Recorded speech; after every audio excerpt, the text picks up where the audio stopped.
Midland, Texas, we got problems. I have Judd Campbell on here. Judd, there's some issues going on in Midland. Go ahead and give a quick introduction as to what's going on. Go ahead, Judd. Yeah, Nino, the city council tomorrow at their council meeting is going to consider passing a drainage fee for the city of Midland. The drainage fee is what they're proposing will be a fee added to your water bill, and based on the square footage of your house, it'll be $60 to $100 a year that will be added to your water bill that you're going to be paying. The purpose of this, they have said, the city has said, the city manager has said, is to fund infrastructure improvements that are needed for the MISD new high schools. So this is not going to improve our drainage issues at all in the city. It's not really related to drainage at all.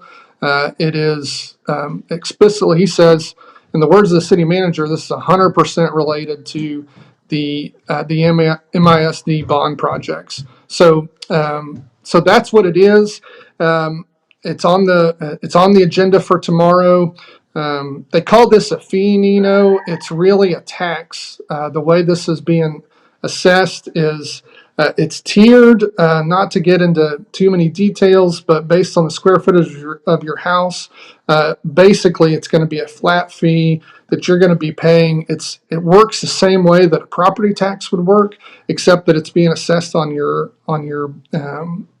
water bill.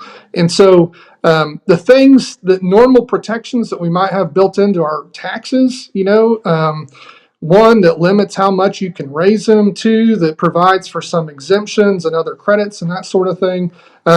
Those things aren't available for this. So this is going to hit everybody, particularly for people in the working class, the middle class, the people that fixed income or elderly folks. If this was an MISD tax, for example, our over 65 population would be exempt from it. But for this, they're not. They're going to be footing this bill. Everybody on a fixed income. It's just a burden, an additional burden on the taxpayers that is, I think, irresponsible. It's unethical, and it's dishonest. It's a lie. The way that they're proposing it, it's not drainage fee at all.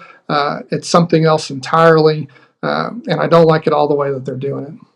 I got a question. If it walks like a tax and talks like a tax, then why are they calling it a fee?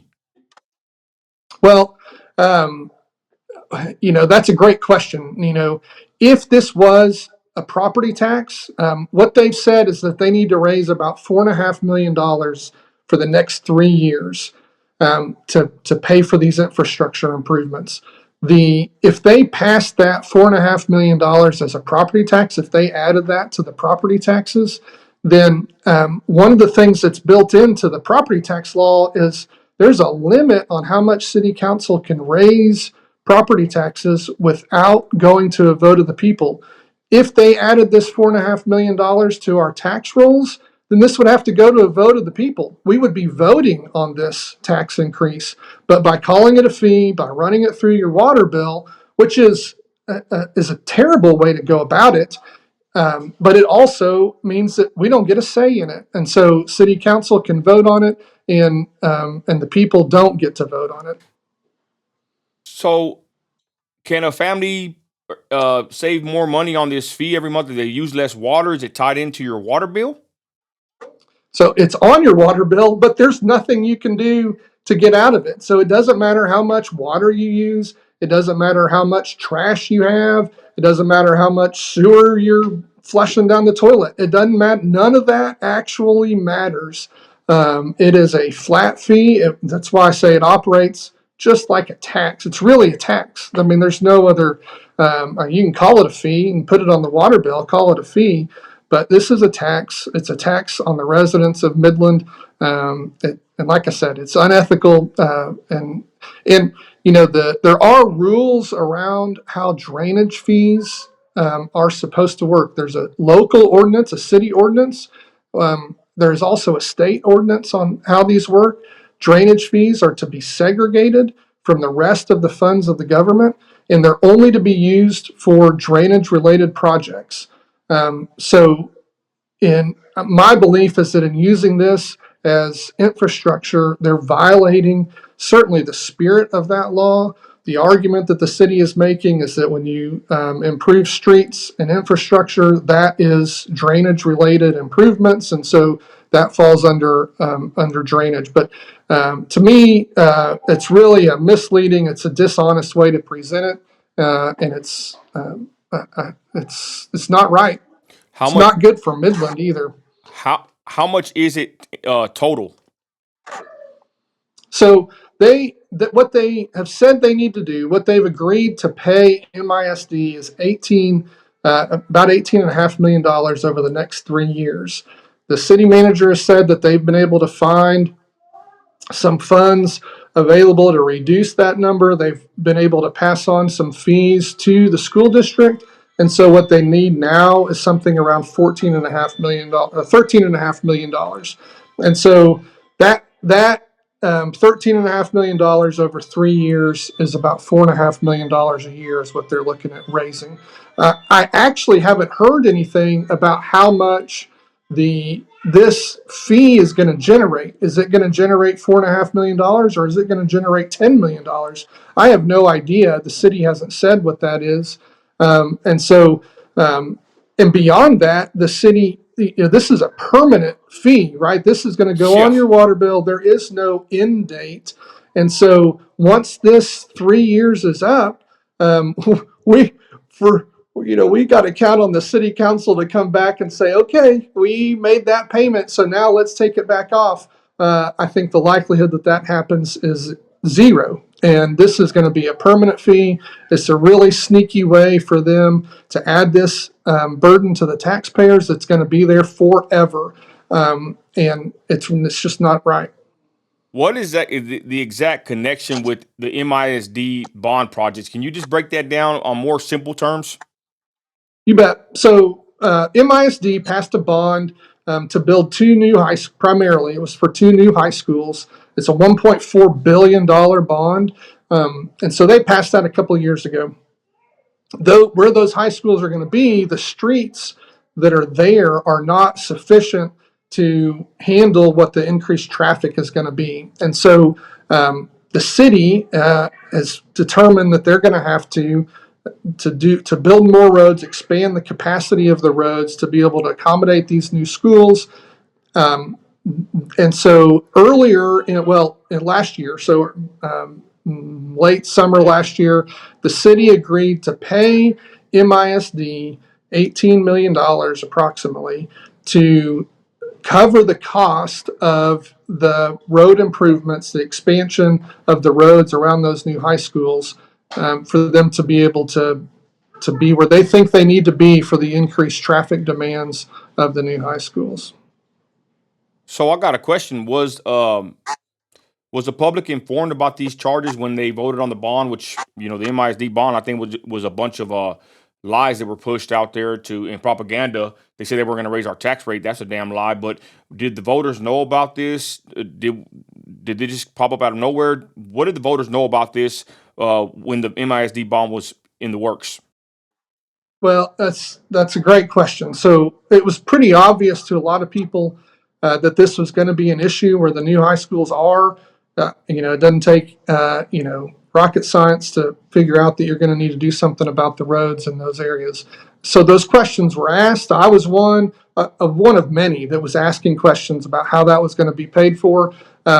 Presumably, the city, we've had city councilmen that have said up. They didn't know that the city was going to have to foot the bill for these costs. Well, that's just ludicrous because people were asking those questions. It was pushed under the rug. It was minimized. No. There's no need to worry about that. There's infrastructure costs included in the bond, so all of that was a lie. And now here we are.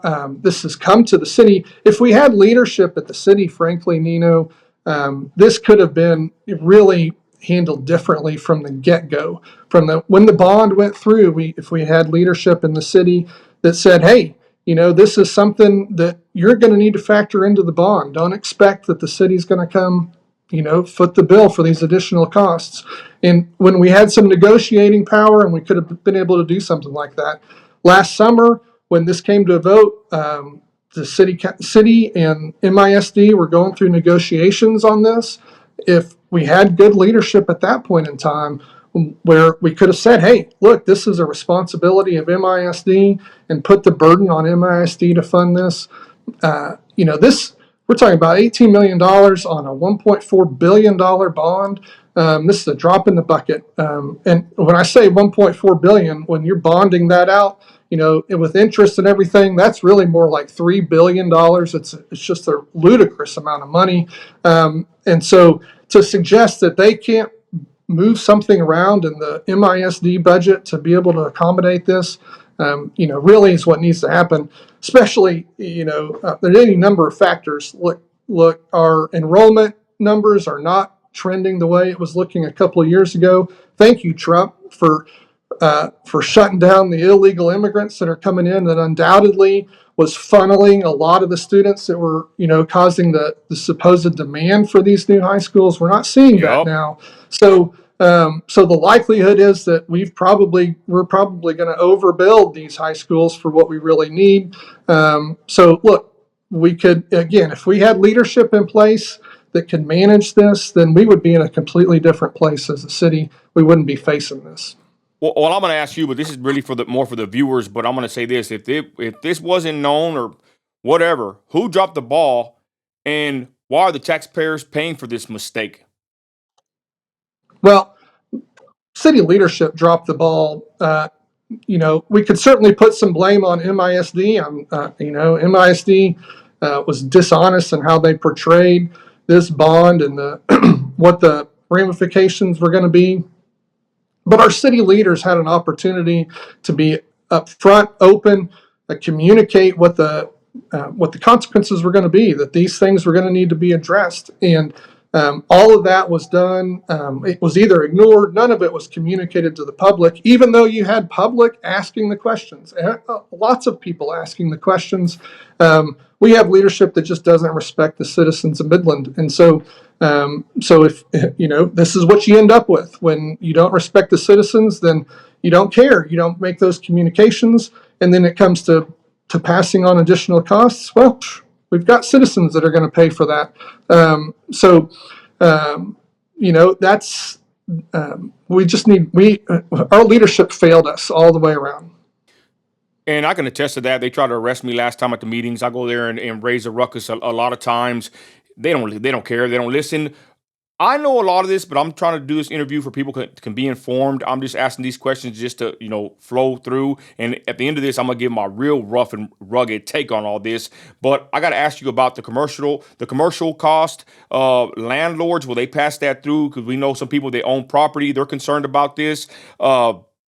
These people that rent, who's really paying for it? The landlord, the renter? I digress. I saw whenever Tommy Gonzalez, the El Paso ex-city manager, how he was showing the numbers for the commercial rate, what they're going to pay, and then for us. And then I thought about it. It's true. We're going to get double dipped, right? If Costco, or that they gave so much money to Costco, or Sam's has to pay an extra $5,000 to $1,000 a month extra, we're going to pay for that, and this is going to be long term. So, did you see the numbers on how much they're going to charge commercial property, of course, residential, and then people that rent homes? And then, do you agree that they are going to trickle down to us paying for that, because it's going to be a tax we're paying, and then the cost of our goods might end up going up for the whole area? Is that a correct statement, you think?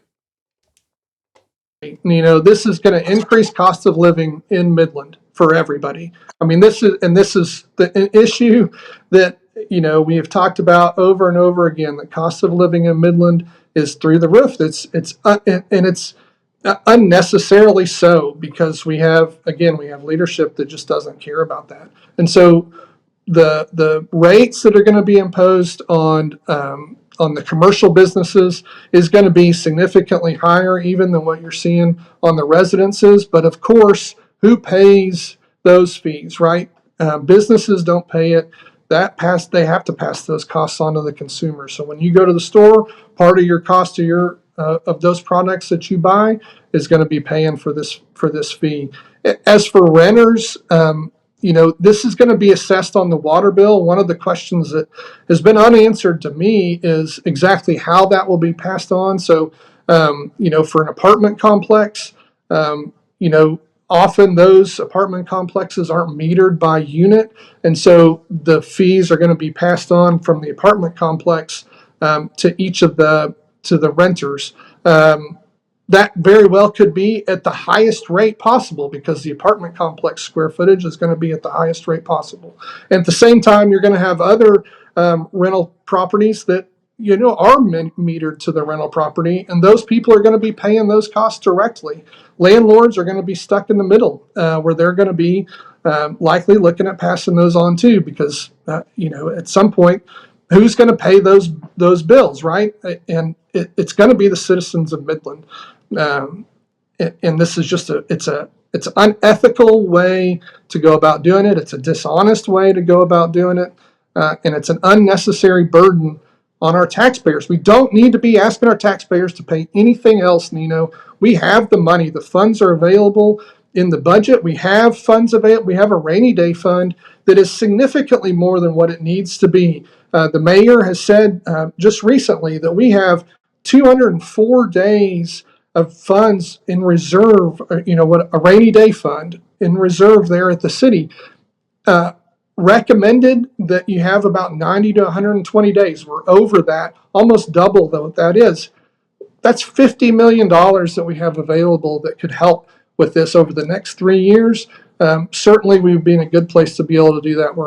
The mayor has said we're in a really healthy position, so why don't we use those funds instead of, those are funds that taxpayers already paid in. We've already paid that money, Nino. So why are we having to go pay it again to be able to cover something like this? But nevertheless, we could, like I said earlier, if somebody cared, if we sat down and go through that budget, the money is there. We can make adjustments to the budget. We can cut costs that would be able to cover this $4.5 million and then some. I think we got way more than that we could find if we were really serious about having a lean budget. And the city needs to be doing that anyway, given the market that we're in, given the oil and gas market that we're in, the uncertainty there. We have got to stop spending money just like we're doing, just so loosely.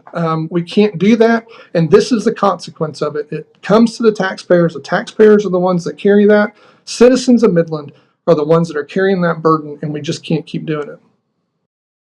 I'm against all bonds, and this is obviously why. But I'm going to ask you a question. Why was this not put to the public to vote if they believe it's justified? And how many residents even know about this? Because they're fixing to vote on it tomorrow, and if they pass it, we're going to get taxed. And I'm pretty sure most Midlanders do not know about this. Yeah, I don't know if they think it's justified or not, or correct or not. And frankly, the way that they act about it, Nino, the way that our city manager talks about it, particular members of city council talk about it, I'm not sure that they care. Because if they did, they would be telling us about it. And, why isn't our mayor coming out in advance of the meeting and saying, hey, this is what's on the agenda. This is what's going on. This is why we're doing it.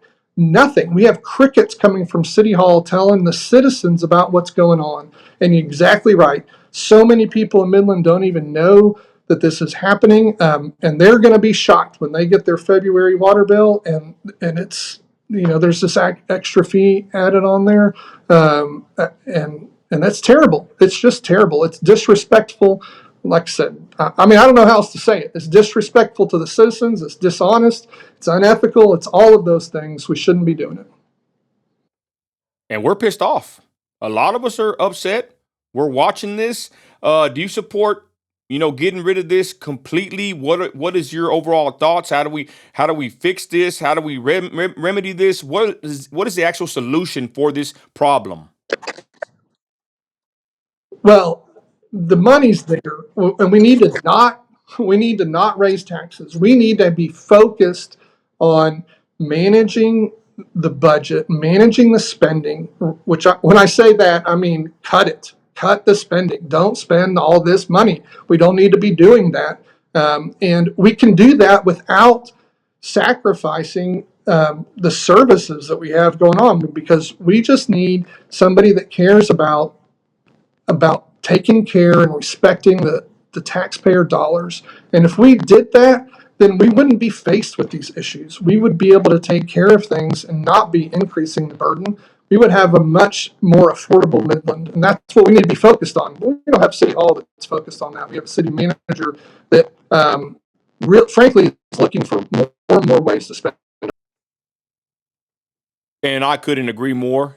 Tommy Gonzalez is a whole nother situation, but we'll save that for later. So, Judd, winding down on this video, I want to ask you, what should Midlanders do before tomorrow, which is already here? Call, email, show up. A lot of us are going. I'm going. Many people are upset. We're going to go give a piece of our mind, even though they have all these ceremonies and everything before this important tax increase, which I think is very odd. They have this at agenda number, I forget, unless you know what it is, 50 something probably, but they have it at the very end. So I told some of my people, you don't have to be there and wait the whole 3 hours like we usually do. You can go in there and watch it live until that agenda item comes up, and then you can come speak if you don't want to wait 3 to 4 hours. I think they do that intentionally. Either way, what should Midlanders do before tomorrow and ongoing?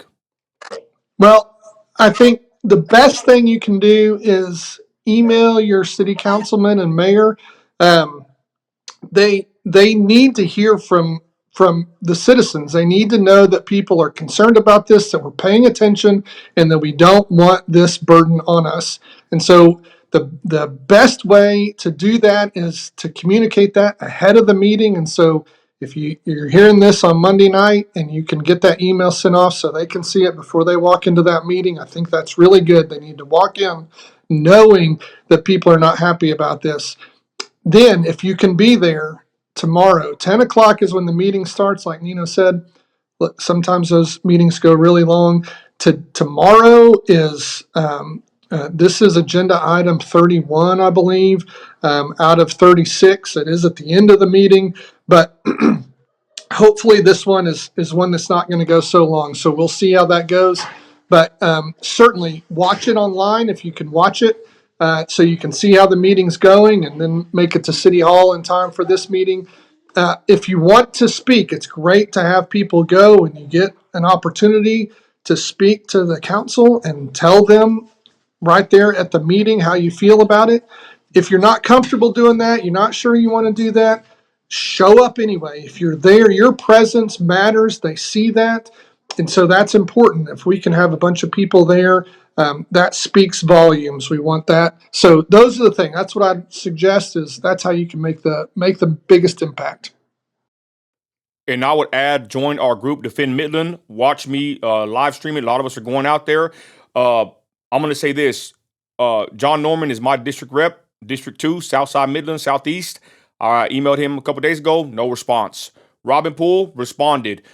We've had some responses from different councilmen. Jack Ladd, he's a copy and paster. I've already seen multiple messages of him sending the same message to his people he supposedly represents. Shame on you, Jack Ladd. I think he's pretty he's a horrible representative. I'm upset that he won. I'm upset that Lori Blanc won, but that's what we have now. But these people don't respond. They don't care. I think they actually think that there's no other way around it. Tommy Gonzalez is trying to spin us into oblivion, full of debt forever, and I think it's pretty it's alarming, and people are upset. And I'll just say this real quick before we get to the end, and I'll pass it to you, but these are the points that I want to hammer down. If I'm wrong, correct me or drive any of these points down yourself if you think that they need to be spoken about more. So fee versus tax.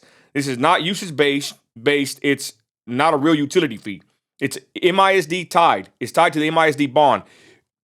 If it's 100% related to MISD projects, call it what it is. That's what we're saying. No sunset / it's permanent.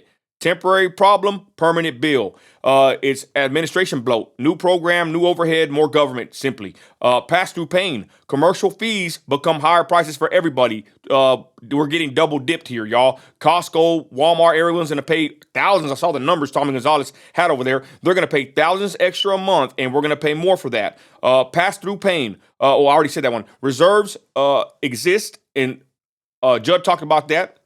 We asked that they use the rainy day funds that Mayor Lori Blanc brags about, and then transparency. Is there going to be an audit? Is this a blank check? How does this work? Either way, like I said, what I'm going to do when they give me the bill, because I talked to Dan Rogers out there in Abilene, they did the same thing to them, but they had more of a rain tax. This is an MISD tax, in my opinion. He said he didn't pay them. So if I don't pay this, are they going to take my property? Right? If it's not a property tax, are they going to take my property? Are they going to fine me? I'm not going to pay it. I'm going to raise hell downtown, and I'm going to tell them I'm not paying this crap. So I don't know how that's going to work, but best believe Nino America, I'll refuse to pay this, even if they voted in. From what I said, anything else you want to hammer down, go ahead, Judd. Well, those are great points, and you're spot on all of those things. The one thing that I hadn't really talked about earlier that you mentioned is a huge deal is transparency and accountability. When you pass a fee like this, even if it was related to drainage, look, we need to know what projects are these going to, what sort of oversight and accountability is there going to be, and when those things are paid for, how's the money going to go away? What are we going to do with that? And there is no sunset. This is a permanent fee for what they are saying is a very temporary thing. This is a way to fund forever, to pull money out of taxpayers and put it in to the city budget, and it's terrible. It's terrible for Midland, and I hate to see us do it. One thing I did want to mention is I want everybody to understand you have 3 city council members and a mayor that answer to you. So that we have 2 what are called at-large city council members. Those are city council members that represent the whole city. The whole city votes for them, and the whole city is their constituents. Those 2 are Robin Poole and John Burkholder. Those are your city councilmen. You also have one in your district. You mentioned that you're in John Norman's district. I'm in Jack Ladd's district. Everyone has a district representative also. So reach out to them and let them know. And the mayor should be answering to everybody in the city. So contact her also. At least those 4, everybody could send a message to and let them know how you feel about this. This is, as I said, this is unethical. It's wrong. It's quite possibly illegal. It is the wrong way to go about it. It is bad for Midland. It's bad for Midlanders. We need to put a stop to it, and our leaders need to know that it's unacceptable. I couldn't have said it any better myself. Thank you, Judd. Everybody watching, we're fixing to go to Facebook and do a live there. Watch this video, share it out there, because we are on their case, and we're going to pay attention to these people and what they do with our money. Best believe. Thank you, Judd. Thanks, Nino.